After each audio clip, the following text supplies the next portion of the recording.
How to fix Gemini error 13, something went wrong. Hello guys and welcome back to the channel. If you're running into Gemini error 13 or a message that says something went wrong, there are several possible causes behind it. So in many cases, this error is linked to a temporary problem on Google servers. When that happens, your request may fail, especially if you're submitting large prompts, uploading files, or running complex queries. If it's a server-side issue, the only solution is to wait until Google fixes it.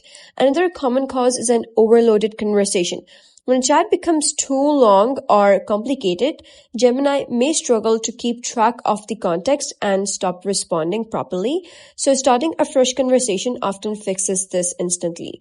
Local device problems can also trigger this error. One solution is clearing stored data.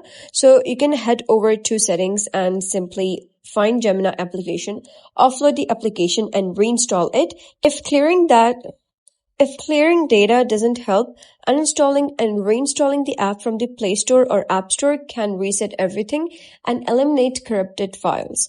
Gemini may also not work correctly on certain accounts, especially work or school accounts managed by Google Workspace. Restricted or non-personal Google accounts can limit access and trigger errors.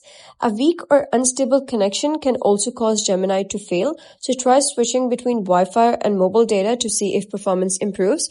You can also open another app like YouTube or Facebook to check whether videos load smoothly. If other apps are lagging as well, your internet connection is likely the issue. So those were some of the ways how you can fix this issue. So if you found this guide helpful, give it a thumbs up and don't forget to subscribe for more helpful tutorials. I'll see you in the next video.